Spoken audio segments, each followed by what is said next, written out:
The telegram in Fiona Harper's trembling hands promised a new beginning in Muskogee, Oklahoma Territory, but failed to mention that her future husband expected a woman half her age.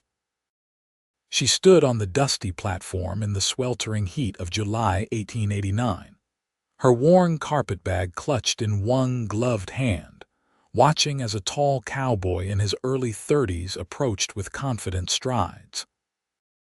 His sun-bronzed face was handsome beneath the brim of his hat, and his blue eyes scanned the crowd with obvious expectation. Those eyes passed over her twice before settling on a group of younger women stepping off the train behind her. Fiona knew that look. She had seen it on her late husband's face 15 years ago when he first courted her.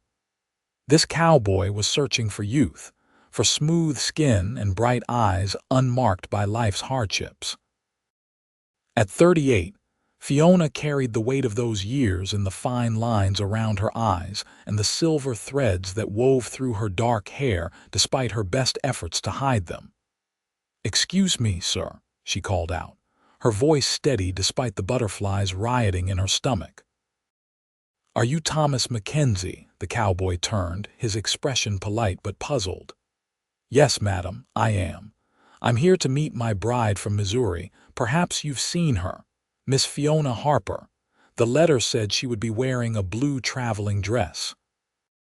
Fiona looked down at her own blue dress, then back up at his increasingly uncertain face.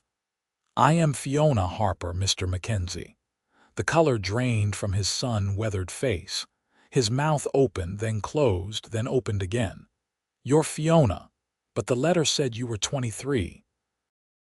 "No, sir," Fiona replied with as much dignity as she could muster. "The letter said I was born in 1851. The marriage broker must have miscalculated, or perhaps you misread." She reached into her reticule and produced the worn correspondence. "I have been nothing but honest in my communications." Thomas took the letter with hands that shook slightly. His eyes scanned the page, and Fiona watched his face turn from confusion to embarrassment to something she could not quite name.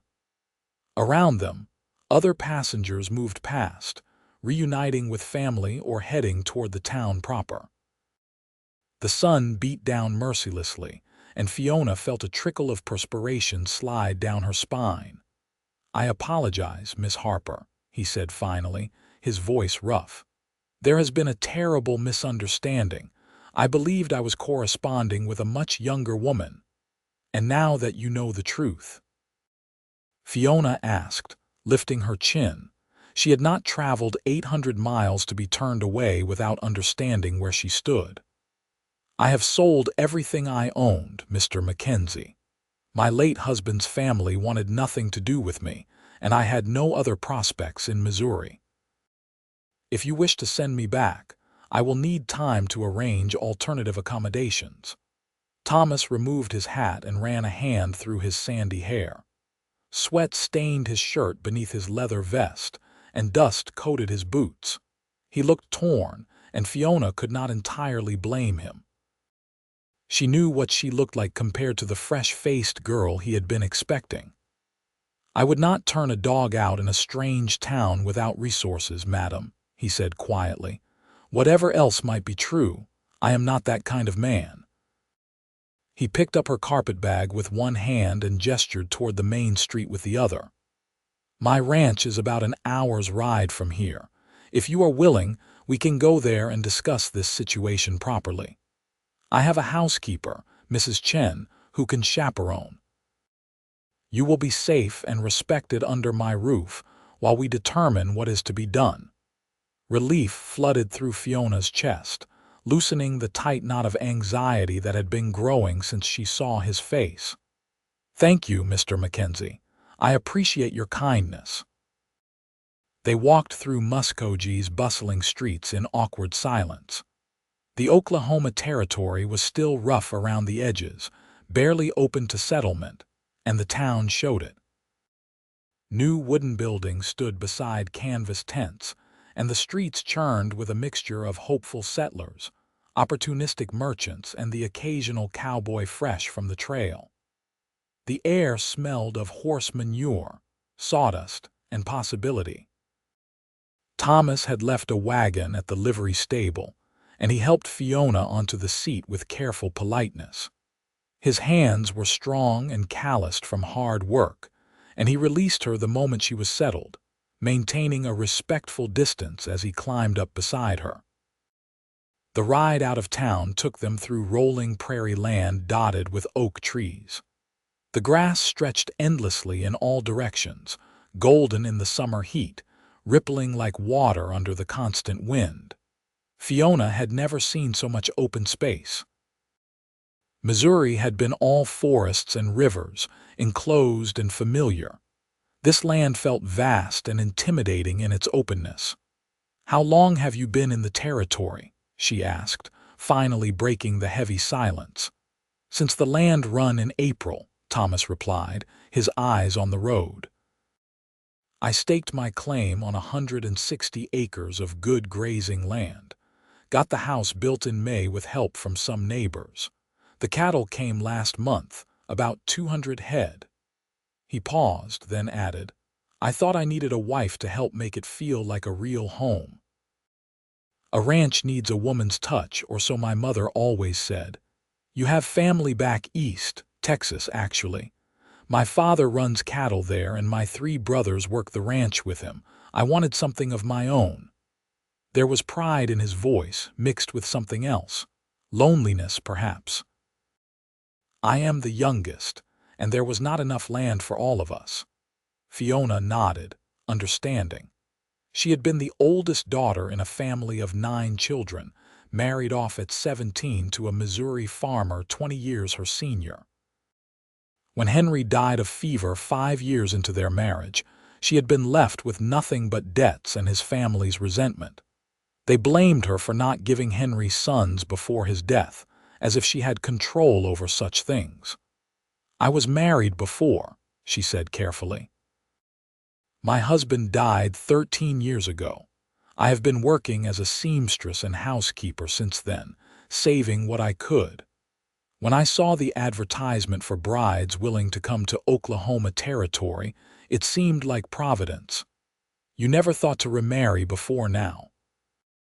"I had offers," Fiona admitted, "but they were all from men who wanted a free housekeeper and someone to warm their beds. After Henry, I swore I would not marry again unless it was to a man who could offer me real partnership and respect." Thomas glanced at her, his blue eyes thoughtful.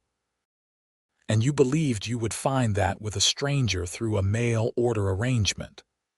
"I believed I would find it with a man honest enough to court through letters," Fiona replied. "A man willing to lay out his expectations and listen to mine in return. Your letters spoke of wanting a partner, not a servant. You wrote about building something lasting, about creating a legacy. That appealed to me." "I did write that," Thomas said slowly. "I meant it too." They lapsed into silence again, but it felt less strained this time. The wagon creaked and bounced over the rough trail, and meadowlarks sang from fence posts along the way. In the distance, Fiona could see a house taking shape against the horizon, a sturdy structure of wood and stone that spoke of care and permanence. The ranch house was larger than Fiona had expected, with a wide porch and real glass windows. A barn stood nearby, along with several outbuildings in various stages of completion. Cattle grazed in a fenced pasture, their red and white hides bright in the afternoon sun. It was a working ranch, not a fantasy, and Fiona felt her respect for Thomas growing despite the awkwardness between them. A small Chinese woman emerged from the house as they pulled up, wiping her hands on her apron. She looked to be in her 50s, with gray streaking her black hair and sharp, intelligent eyes that took in everything at once. "Mrs. Chen, this is Miss Fiona Harper," Thomas said as he helped Fiona down from the wagon. "She will be staying with us for a while. Would you please prepare the guest room and perhaps some tea? We have had a long journey." Mrs. Chen looked between them, clearly sensing the tension, but she simply nodded. "Of course, Mr. Thomas. I will bring refreshments to the parlor shortly." Her English carried a slight accent, but her words were clear and confident. The inside of the house surprised Fiona even more than the outside. The parlor was furnished simply but comfortably, with a sofa, chairs, and a stone fireplace that would warm the room in winter. The floors were polished wood, not packed dirt, and curtains hung at the windows. A man's touch was evident in the practical layout, but there was room for softness, for the things that made a house a home. Thomas gestured for Fiona to sit, then took a chair across from her. He still held his hat in his hands, turning it restlessly. "Miss Harper, I owe you an apology. I made assumptions based on incomplete information, and I treated you poorly at the station. That was wrong of me." "You were surprised," Fiona said carefully. "I understand that. But I want to know where we stand, Mr. Mackenzie. Do you wish to honor our agreement, or shall I make arrangements to return to Missouri?" "Do you have anywhere to return to?" "No," Fiona admitted. "But I will not stay where I am not wanted. I have my pride, sir, even if I have little else." Thomas leaned forward, resting his elbows on his knees. "Here is my truth, Miss Harper. When I sent away for a bride, I pictured a young woman because I am young myself, and thought that was what made sense. But I have been thinking during our ride, and I realized that was foolish reasoning." "How so?" "A young woman might be pretty to look at, but what does she know of hardship? What does she understand about building something from nothing, about pushing through when times are hard?" He met her eyes directly. "You have lived, Miss Harper. You have known loss and struggle. You have survived and come out the other side still willing to try again. That takes strength I am not sure a younger woman would have." Fiona's throat tightened with unexpected emotion. "That is kind of you to say." "It is not kindness, it is observation," Thomas said. "I need a partner, not a decoration. Someone who can work beside me, who understands that building a ranch in new territory takes grit and determination. Age does not frighten me, Miss Harper. Weakness does, and you do not strike me as a weak woman." "I am not," Fiona agreed softly. "But I need to know if you can see me as a wife, Mr. Mackenzie, not just a business partner. I may be older than you expected, but I am still a woman with a woman's heart. I will not enter a marriage that is merely convenient." Thomas stood and walked to the window, looking out over his land. "I will be honest with you. I do not know you well enough yet to speak of love or romance, but I am willing to try if you are. I propose we spend some time getting to know each other properly. Court the way we would have if we lived in the same town. If after a few weeks we both feel that marriage between us could work, then we will proceed. If not, I will provide you with enough money to establish yourself wherever you wish to go. Does that seem fair?" It was more than fair. It was generous and thoughtful in a way that made Fiona's carefully guarded heart crack open just a little. "Yes, Mr. Mackenzie, that seems very fair indeed." Mrs. Chen arrived with tea and sandwiches, and the immediate tension eased. They spoke of practical matters while they ate. The layout of the house, the daily routine of the ranch, the neighbors who lived scattered across the surrounding land. Thomas explained that several other settlers had established claims nearby, creating a loose community that helped one another when needed. "The Johnsons have the claim to the east," he said. "They have 3 young children and are struggling a bit. I help when I can. To the west is a bachelor named Sam Riley. Good man, but drinks too much. North is the Reynolds family, been here since the land run like me. They have a daughter about 20 who fancies herself in love with every cowboy who passes through." He shook his head with fond exasperation. "It is a good community, though.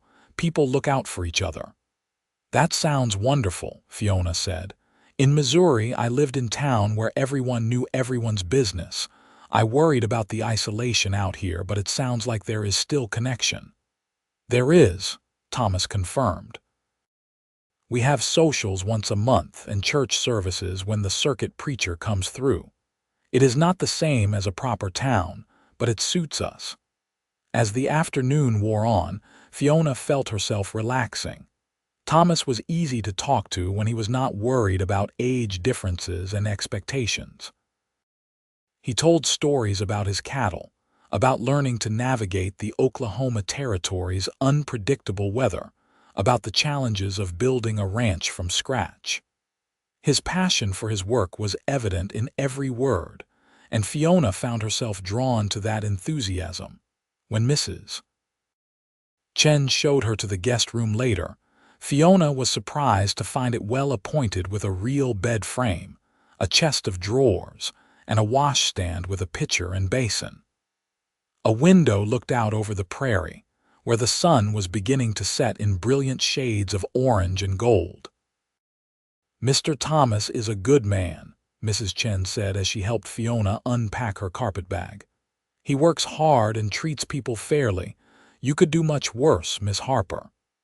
"How did you come to work for him?" Fiona asked, curious.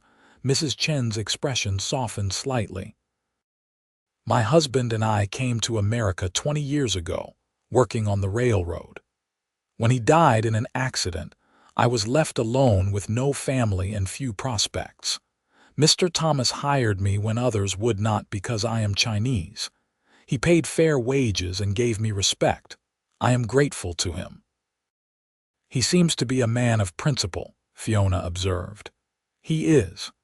But he is also lonely. This land is beautiful, but it can be harsh for a solitary soul. He needs someone, Miss Harper. The question is whether you are the right someone." It was a fair question, one Fiona turned over in her mind as she washed the travel dust from her face and hands. She was tired from the journey, emotionally worn from the uncertainty of the day, but beneath it all was a small spark of something she had not felt in years: hope. Dinner that evening was a surprisingly pleasant affair. Thomas had washed and changed into clean clothes, and he was more relaxed than he had been earlier. Mrs. Chen served a hearty stew with fresh bread, and they ate at the kitchen table rather than the dining room, which gave the meal a comfortable, informal feeling. "Tell me about your work as a seamstress," Thomas said. "Did you enjoy it?" Fiona considered the question. "I was good at it, and I took pride in doing quality work. But it was hard on my eyes, especially by lamplight, and the pay was never quite enough. I made dresses mostly, sometimes mended clothes for the wealthier families in town. It kept me fed and housed, which was all I could ask." "Can you sew other things? Curtains, perhaps, or quilts?" "Of course. I learned all manner of needlework as a girl." "Why?" Thomas looked slightly embarrassed. "The house could use some finishing touches. I know how to build and fix things, but making a place feel like a home is beyond my skills." "Mrs. Chen does her best, but she is busy with cooking and cleaning." "I would be happy to help with that," Fiona said. "If we are going to be courting properly, I should contribute to the household in some way. It would give me something useful to do."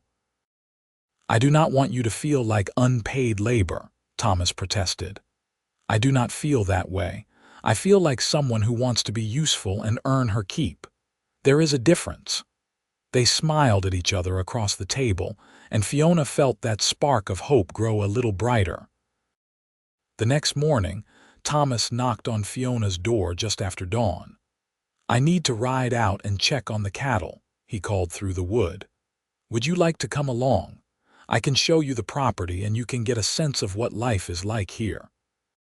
Fiona dressed quickly in her most practical clothes and joined him outside, where 2 horses stood saddled and ready. One was a large bay gelding that Thomas clearly rode regularly. The other was a smaller sorrel mare with a gentle eye. "You ride?" Thomas asked, and when Fiona nodded, he looked relieved. "Good. This is Penny. She is steady and sweet-tempered, perfect for someone who needs to reacquaint themselves with riding. It had been years since Fiona had ridden regularly, but the skill came back quickly. Thomas kept the pace moderate, clearly watching to make sure she was comfortable. They rode through the golden prairie grass, startling up jackrabbits and prairie chickens as they went. The morning air was cool and fresh, a relief from the previous day's heat, and Fiona felt her spirits lifting with each mile. Thomas showed her the boundaries of his claim, pointing out landmarks and explaining his plans for the future. "I want to expand the herd, bring in some breeding stock from Texas," he said. "Eventually, I hope to have 500 head, maybe more. The grass is good here, and there is plenty of water from that creek." He gestured toward a tree-lined waterway that cut through the property. "It is beautiful land," Fiona said honestly. "I can see why you wanted it." "It feels like freedom," Thomas admitted. "In Texas, I was always my father's son, my brother's little brother. Here I am just Thomas Mackenzie, rancher. Everything I build is mine, earned through my own sweat and choices." "Does that make sense?" "Perfectly," Fiona replied. "When I was married to Henry, I was always his wife, defined by him. After he died, I was the widow, the burden his family did not want. Coming here feels like a chance to be just Fiona, to define myself on my own terms." Thomas looked at her with new understanding in his eyes. "Then perhaps we are not so different after all, Miss Harper. Perhaps that is a good foundation for a marriage." They stopped by the creek to water the horses and rest for a few minutes. The trees provided welcome shade, and the sound of running water was soothing. Thomas helped Fiona dismount, his hands steady on her waist, and for a moment they stood close together in a way that made Fiona's heart beat faster. "May I ask you something personal?" Thomas said, his voice quiet. "Yes. When you lost your husband, did you love him?" It was not the question Fiona had expected. "I respected him," she said carefully. "Henry was a good man in his way, though he was much older than me and set in his habits. He provided for me and did not mistreat me. But love. I was 17 when we married, and I barely knew what love was supposed to feel like. By the time I might have learned, he was gone. Do you want love now? Or would respect and partnership be enough?" Fiona met his gaze directly. "I want both if I can have them. I want a partner who respects me and whom I respect in return. But I also want warmth, Thomas. I want someone who will hold me when the nights are cold and who will smile when I walk into a room. I have been alone for 13 years and I am tired of it. Is that too much to ask?" "No," Thomas said softly. "It is not too much at all. In fact, I want the same things. I just was not sure how to say it." They stood there in the dappled shade, the horses drinking peacefully nearby, and something shifted between them. It was not love, not yet, but it was the beginning of something real and honest. Fiona felt the last of her walls starting to crumble, and it was both terrifying and exhilarating. The ride back to the ranch house was slower, more companionable. They talked about small things, favorite foods, childhood memories, dreams for the future. Fiona learned that Thomas loved to read, that he had a small collection of books he treasured, and that he played the harmonica tolerably well.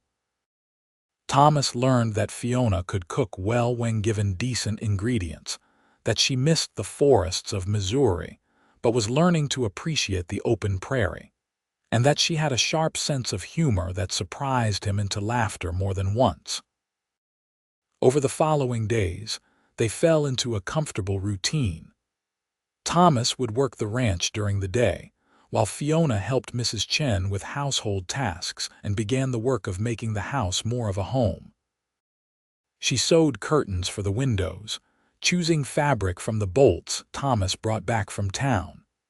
She helped Mrs. Chen in the garden, learning which plants thrived in Oklahoma's soil and which struggled. She mended Thomas's clothes and made him new shirts, carefully measuring his broad shoulders and long arms to get the fit right.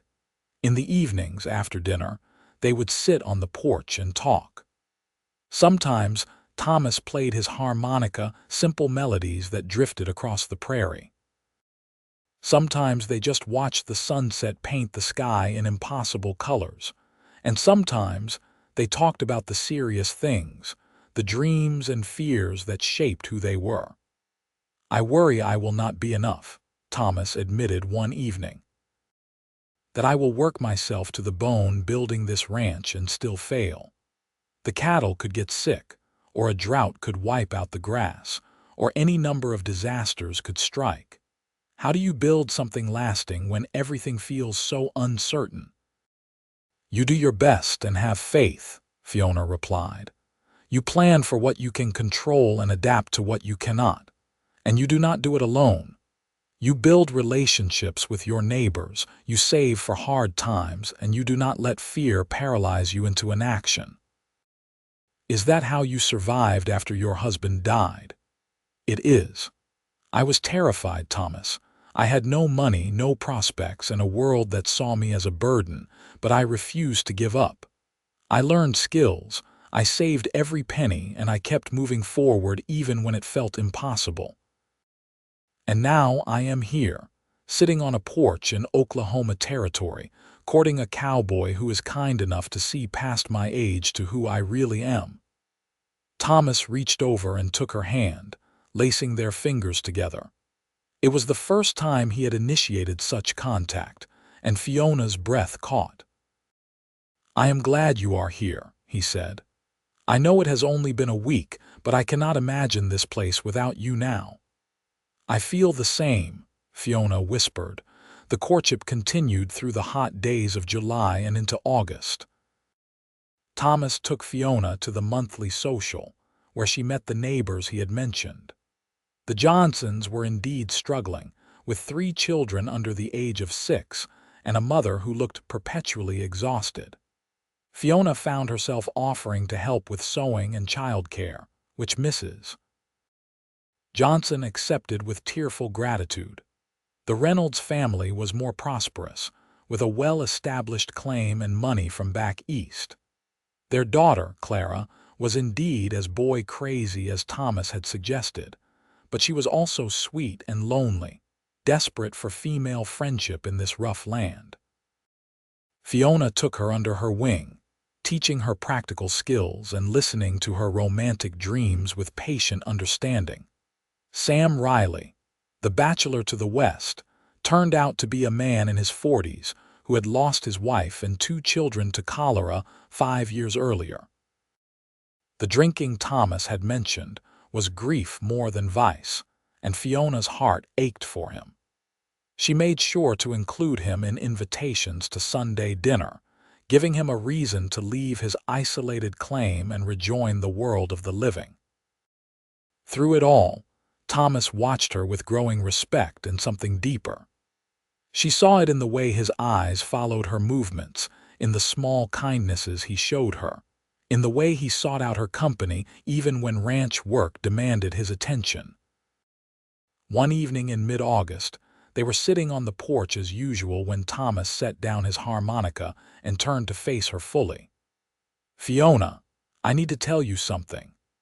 The use of her first name, which had become natural between them over the past weeks, still sent a little thrill through her. "What is it? When you first stepped off that train, I saw your age and I panicked. I thought I had made a terrible mistake. But I was the one who was mistaken, Fiona. Your age is not a flaw, it is a gift. You know who you are and what you want. You have strength and wisdom that only comes from living, and in the past 6 weeks, I have come to respect you more than anyone I have ever known." Fiona's heart was pounding so hard she was certain he must hear it. "Thomas, let me finish," he said gently. "Respect is not all I feel, though. Somewhere along the way, I started to care for you. I look forward to seeing you every morning. I think about you when I am out with the cattle. I imagine a future with you by my side, not because I need a wife to run my household, but because I cannot imagine being happy without you in my life. Is that love? I think it might be, and if it is not yet, I believe it will be soon.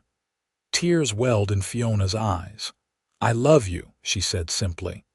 I did not expect to, and I tried to guard my heart, but you made it impossible. You are kind and honest and hardworking. You treat me as an equal, and you have given me hope for a future I thought was lost to me. Yes, Thomas, I love you. He pulled her into his arms then, holding her close as the sun set in glorious shades of red and gold. Fiona pressed her face against his chest, feeling the steady beat of his heart, and let herself believe in happiness again. "Will you marry me, Fiona Harper?" Thomas asked, his voice rough with emotion. "Will you be my wife and partner, help me build this ranch into something lasting, and let me love you for the rest of our days?" "Yes," Fiona said through her tears. "Yes, 1,000 times yes."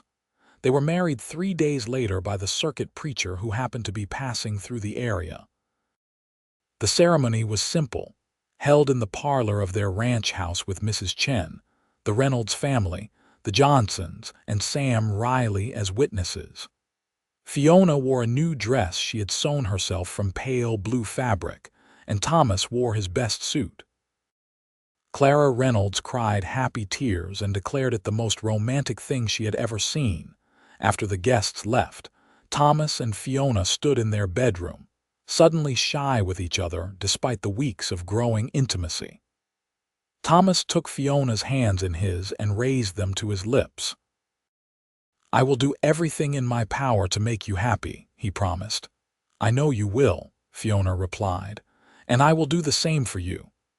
Their wedding night was gentle and sweet, full of discovery and tenderness. Thomas treated Fiona like something precious, and she responded with all the passion she had kept locked away for so many years. They fit together perfectly, bodies and hearts aligning in ways that confirmed every promise they had made. The next morning, Fiona woke wrapped in her husband's arms, sunlight streaming through the window, and felt truly content for the first time in years. Thomas stirred beside her, pressing a kiss to her hair. "Good morning, Mrs. Mackenzie." "Good morning, Mr. Mackenzie," she replied, smiling against his shoulder. Life on the ranch continued, but now they faced it as a true partnership. Fiona proved invaluable in ways Thomas had not even anticipated. She helped with the bookkeeping, her neat handwriting and careful calculations tracking expenses and profits. She tended sick cattle with poultices and herbal remedies she had learned from her mother. She organized community workdays, where neighbors helped each other with large projects, strengthening the bonds that would help them all survive the challenges ahead. When winter came, it was harsh and unforgiving. Blizzards swept across the prairie, and temperatures dropped so low that water froze in the troughs before noon. Thomas and Fiona worked together to keep the cattle alive, to keep the house warm, to simply survive until spring. There were nights when they huddled together under every blanket they owned, listening to the wind howl outside, and Thomas would whisper his gratitude that he was not facing this alone. "I cannot imagine going through this with a young bride who had never known hardship," he said one particularly brutal night. "She would be terrified, and I would be trying to comfort her instead of working together as we are doing." "Age means you know how to love right," Fiona agreed, using a phrase Thomas had said to her weeks earlier. "It means you understand that love is not just romance and pretty words. It is working side by side through the hard times and choosing each other every single day." Spring finally arrived in late March of 1890, bringing renewal to the land and to their hearts. The cattle had survived better than expected thanks to their careful management, and new calves dotted the pastures. Thomas hired 2 cowboys to help with the increased workload, young men from Texas who were eager for the opportunity to work on a growing ranch. In May, Fiona realized she was with child. She was 39 years old and had thought her childbearing years were behind her, but her body told her otherwise. The realization filled her with a mixture of joy and terror. She had never been pregnant before, and at her age, the risks were significant. Thomas wept when she told him, pulling her into his arms and holding her as if she might shatter. "Are you happy?" he asked. "Or frightened?" "Both," Fiona admitted. "I want this child desperately, Thomas, but I am afraid something will go wrong." "Then we will face it together," he said firmly. "Whatever happens, we are in this together." He was attentive throughout her pregnancy, sometimes to the point of being overprotective. He hired additional help so Fiona would not have to do heavy work. He rode to town weekly to fetch anything she craved. He held her when morning sickness left her weak and rubbed her feet when they swelled in the summer heat. Mrs. Chen became her constant companion and advisor, having helped with many births over the years. The older woman shared wisdom about pregnancy and childbirth, easing Fiona's fears with practical knowledge and gentle reassurance. The baby came in January of 1891, during one of those crystal-clear winter days when the world seemed to hold its breath. Labor was long and difficult, and there were moments when Fiona thought she might not survive. But Mrs. Chen was steady and experienced, and Thomas never left her side, holding her hand and whispering encouragements even when his own face was white with fear. When the baby finally emerged, wailing lustily, Mrs. Chen laughed with relief. "A boy," she announced. "A strong, healthy boy." Thomas cut the cord with shaking hands, and when Mrs. Chen placed the baby in Fiona's arms, they both cried. He was perfect, with a cap of dark hair and eyes that would eventually turn blue like his father's. They named him Henry, after Fiona's first husband, and James, after Thomas's father. "Look what we made," Fiona whispered, tracing the baby's tiny features with one finger. "Look what love created." "Age means you know how to love right," Thomas said again, leaning down to kiss his wife's sweaty forehead. "And you, Fiona Mackenzie, love more beautifully than anyone I have ever known." The baby thrived despite being born to an older mother, growing strong and healthy on Fiona's milk. Thomas was a devoted father, walking the floor with little Henry when he cried at night, playing with him during stolen moments between ranch work, and planning for his son's future with touching dedication. 2 years later, Fiona found herself pregnant again, much to everyone's surprise. This pregnancy was easier than the first, perhaps because she knew what to expect. Their second child, a daughter they named Rose Margaret, was born in October of 1893. She had her mother's dark hair and her father's blue eyes, and she completed their family in ways none of them had anticipated. The ranch prospered over those years. Thomas's careful management and Fiona's shrewd business sense combined to create a successful operation. They expanded their herd, improved their facilities, and became respected members of the growing community. The Oklahoma Territory was changing rapidly, with more settlers arriving every year, and the Mackenzie Ranch adapted and grew with it. Clara Reynolds married one of Thomas's cowboys, a steady young man named Peter, and they established their own claim nearby. The Johnsons struggled through some hard years but ultimately succeeded, with Fiona's support and guidance making a significant difference. Even Sam Riley found new purpose, cutting back on his drinking and becoming a valued friend and neighbor.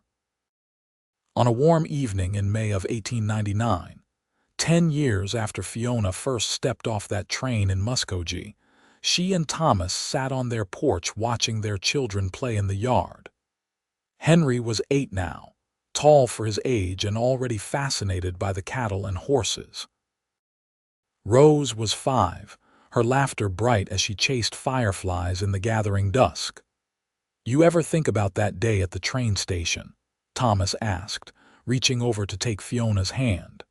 "When I almost sent you away because I was too foolish to see what was right in front of me."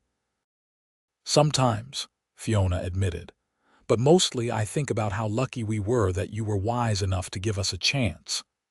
"You were the one taking the real risk," Thomas said. "Coming out here to marry a stranger, having no backup plan if things went wrong. That took courage I cannot even fathom." "I was desperate," Fiona said with a smile, "but I was also hopeful. And you gave me every reason to keep hoping from that very first day when you offered me kindness even though I was not what you expected."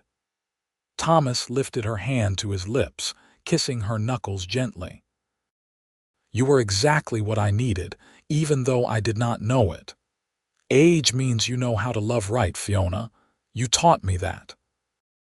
You taught me that real beauty comes from wisdom and strength, that real partnership means working together through hard times, and that real love grows stronger with every challenge you face together."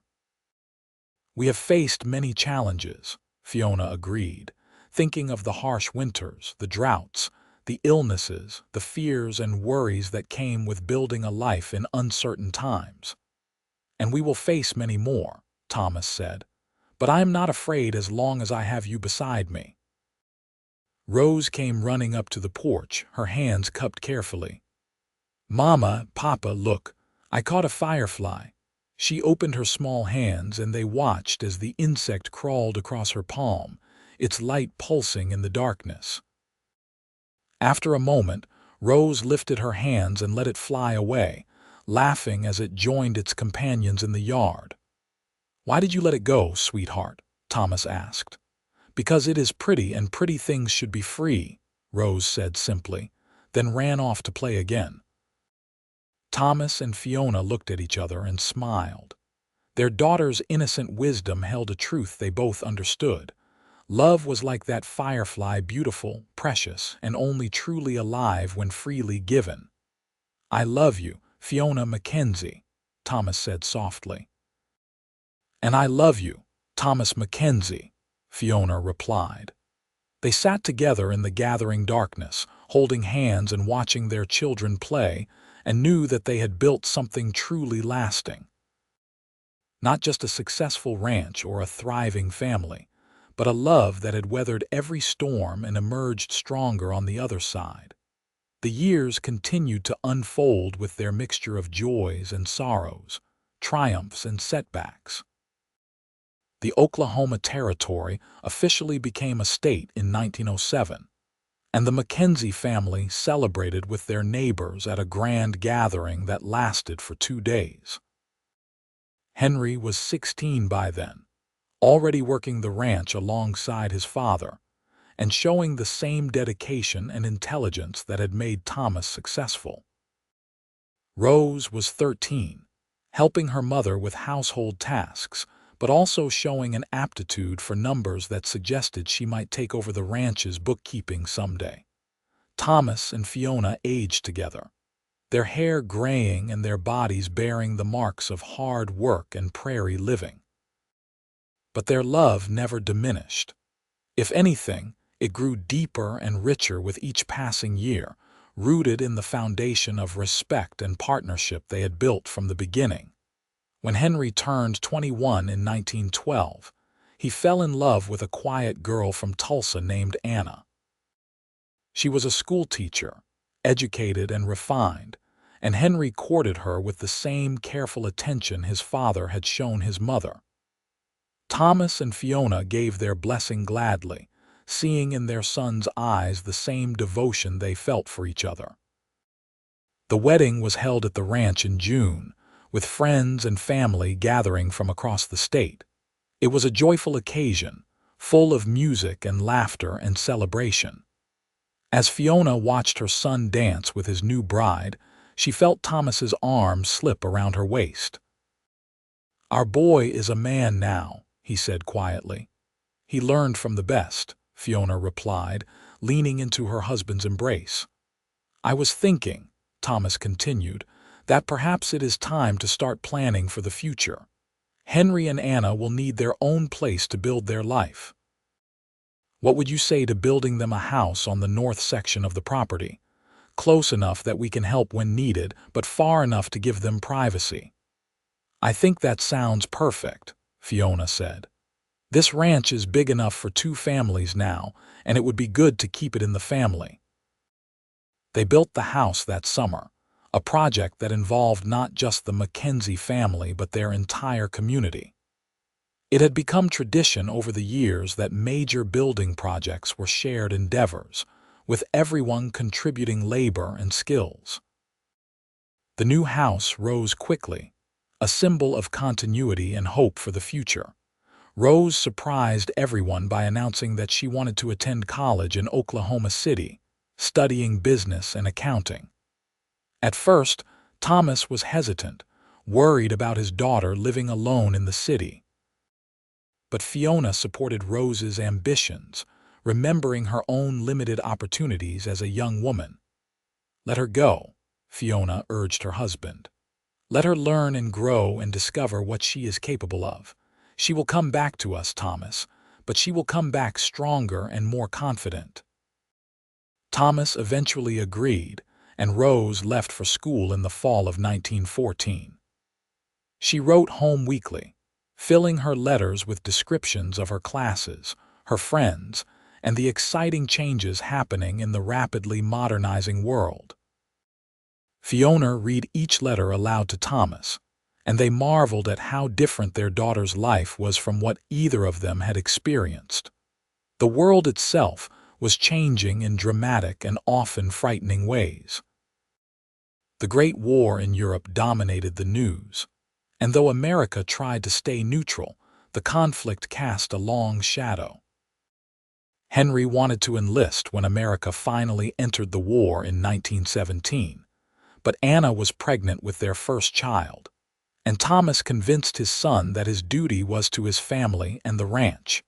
Fiona's first grandchild, a girl named Margaret after Fiona's middle name, was born in November of 1917. Holding that tiny baby in her arms, Fiona felt the circle of life completing itself in the most beautiful way. She thought about the frightened woman who had stepped off the train in Muskogee nearly 30 years earlier, and she could hardly believe how far she had come. Thomas found her in the nursery one afternoon, rocking baby Margaret and humming softly. He stood in the doorway watching them, his expression tender. "What are you thinking about?" he asked. "Everything," Fiona said. "The past, the present, the future. How grateful I am for every moment, even the hard ones, because they brought me here. To this room, rocking our granddaughter, to this life," Fiona corrected. "To you and Henry and Rose and now Margaret, to this family we built together from nothing but hope and determination." Thomas crossed the room and kissed the top of her head. "Age means you know how to love right," he said, repeating the phrase that had become their personal motto over the years. "You taught me that, Fiona, and I have been grateful every single day since." Rose graduated from college in 1918 and returned to Muskogee, where she used her education to help manage the ranch's increasingly complex finances. She also became involved in the women's suffrage movement, participating in rallies and organizing drives to register women voters after the 19th Amendment passed in 1920. Thomas was initially skeptical of women's involvement in politics, but Fiona and Rose together convinced him that women's voices deserved to be heard. "You listen to my voice every day," Fiona pointed out to her husband. "You trust my judgment on matters affecting our family and our ranch. Why should the government be any different?" Thomas could find no argument against that logic, and he became one of the few men in their community who actively supported women's suffrage. It was one more example of how their partnership had always been based on mutual respect and the willingness to grow and change together. In 1925, Henry and Anna's second child was born, a boy they named Thomas after his grandfather. By this time, the ranch had expanded to over 1,000 acres, with multiple buildings and a staff of workers who had been with the family for years. The Mackenzie name was respected throughout the state, known for fair dealing and quality cattle. Thomas was 61 now, his hair completely gray and his body bearing the aches and pains of decades of hard work. Fiona was 67, her face lined but still beautiful in her husband's eyes. They had slowed down considerably, leaving most of the active ranch work to Henry and the younger men. But they were still sharp and involved, still the heart of the family and the guiding force behind the ranch's success. On a summer evening in 1930, they sat on their porch as they had done countless times over the past 41 years. The porch had been rebuilt twice and expanded once, but it was still their favorite place, the spot where they had fallen in love and built their life together. "You have any regrets?" Thomas asked suddenly. Fiona thought about it carefully. "I regret the years I wasted being afraid," she said finally. "The time after Henry died when I felt worthless and used up. But I do not regret anything that happened after I stepped off that train, even the hard times, because we faced them together." "I regret almost sending you away," Thomas said. "That moment at the train station when I saw you and panicked, I was such a fool." "You were young," Fiona said gently. "And you were honest about your confusion. That honesty gave us the chance to find our way to each other. Still, I shudder to think what my life would have been like without you. Empty, I think. Successful perhaps, but empty." "We found each other," Fiona said. "That is what matters. We found each other and we chose each other and we built something beautiful together." They sat in comfortable silence, watching the sun set over land they knew intimately. The prairie had changed over the decades, with fences and roads and farmhouses dotting what had once been open grassland. But it was still beautiful, still home. "Fiona," Thomas said after a while, "I want you to know that loving you has been the greatest privilege of my life. You made me a better man. You taught me what it means to truly partner with someone, to respect and cherish them not despite their years, but because of what those years have given them. You were right when you said age means knowing how to love right. And you, my darling wife, have loved me right every single day for 4 decades. Tears slipped down Fiona's cheeks. "And you have loved me right, Thomas. You saw past what I feared would make me unworthy, and you saw the woman I truly was. You gave me a home, a family, and a love I thought I would never have. How could I not love you with everything I have?" They held hands as the stars began to emerge in the darkening sky, 2 people who had chosen each other against the odds and built a legacy that would endure for generations. Their children and grandchildren were proof of that legacy, as was the thriving ranch that bore their name. Rose married in 1932, finally settling down with a lawyer from Oklahoma City named Jonathan. They moved to Tulsa, where Rose used her business acumen to help her husband build a successful practice while also managing investments for the family ranch. She visited often, bringing her husband and eventually her own children to spend summers on the land where she had grown up. Henry took over full management of the ranch in 1935, when Thomas finally admitted that he could no longer handle the physical demands of the work. It was a difficult transition for Thomas, who had built his entire identity around being a working rancher.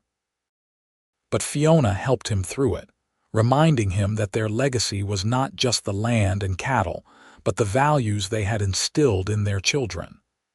"You raised a son who will continue what we started," she told him. "You taught him integrity, hard work, and respect for the land and the people who work it. That is your real legacy, Thomas. Not how many cattle you personally managed, but the kind of man Henry has become."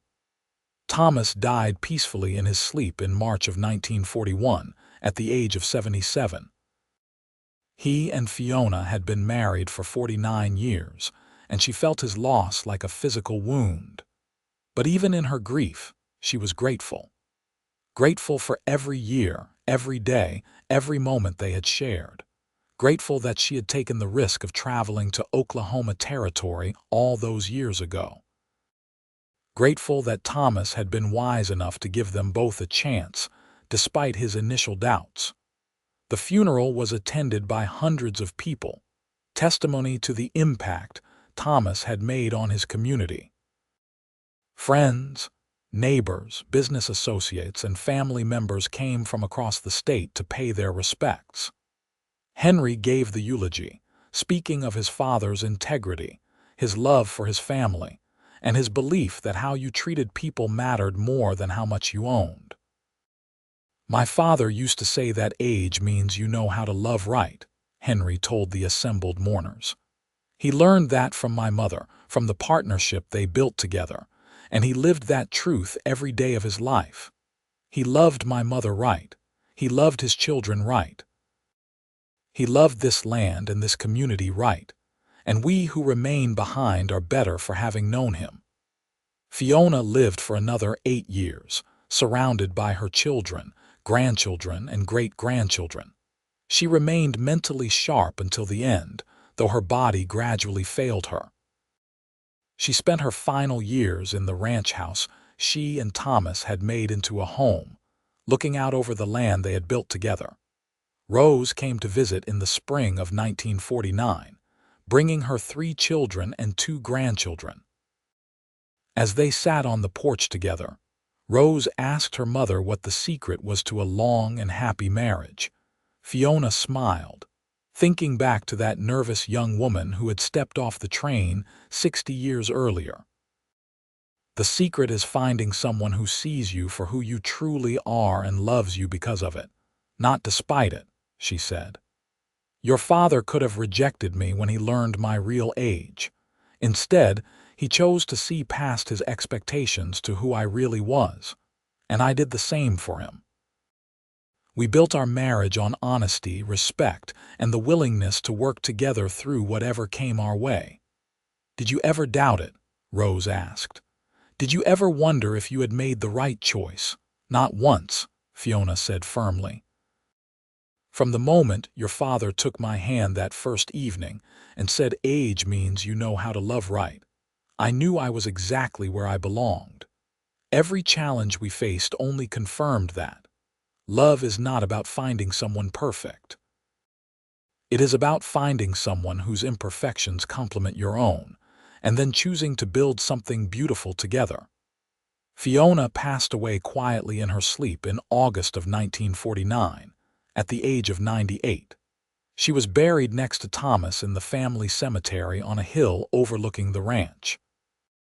Her children, grandchildren, and great-grandchildren gathered to say goodbye, and they shared stories of her strength, her wisdom, and her unwavering love for Thomas. Henry stood at his mother's grave after everyone else had left, looking out over the land his parents had claimed 60 years earlier. So much had changed since then. The Oklahoma Territory had become a state, had weathered the Dust Bowl and the Great Depression, had sent its sons to 2 world wars.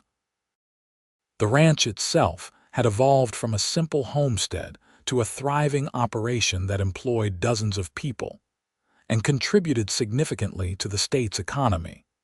But the heart of it all, Henry realized, was the love story that had begun at a train station in Muskogee in 1889. 2 people who should never have worked on paper, a young cowboy looking for a young bride, and a woman 15 years older with nothing but her courage and determination. But they had seen past those surface details to the truth beneath. They had chosen each other, worked together, loved each other through joy and sorrow, success and struggle. Age means you know how to love right. His father had said it, his mother had lived it, and together they had proved it true.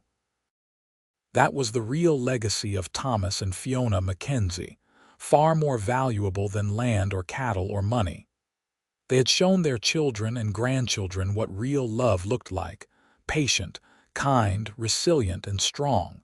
Henry touched his mother's headstone gently. "Thank you," he whispered, "for teaching us how to love right, for showing us that taking a chance on love is always worth it, no matter what obstacles stand in the way, for being brave enough to step off that train and give my father the opportunity to be the man he was meant to be." The wind rustled through the grass, carrying the scent of prairie flowers. In the distance, cattle lowed peacefully. The ranch his parents had built together would continue for generations, but more importantly, their legacy of love would continue in the hearts of everyone they had touched. It had all started with a mail-order bride who was older than expected, and a cowboy wise enough to understand that age means you know how to love right. From that unlikely beginning had grown a love story that would be told and retold in the Mackenzie family for generations to come. A reminder that real love is not about perfection or meeting expectations. It is about seeing someone's true worth, having the courage to choose them despite your fears, and building something lasting together through dedication, respect, and unwavering commitment. Thomas and Fiona Mackenzie had done exactly that, and in doing so, they had created something far more precious than a successful ranch. They had created a family built on love, a legacy built on integrity, and a story that proved love has no expiration date. When two hearts are willing to work together, to respect each other, and to choose each other every single day, they can overcome any obstacle and build a love that lasts not just a lifetime but for generations beyond. Their story was complete, their circle closed, but their love lived on in the hearts of those they left behind, a testament to the power of taking chances, seeing past surface details, and understanding that sometimes the best things in life are the ones you never expected.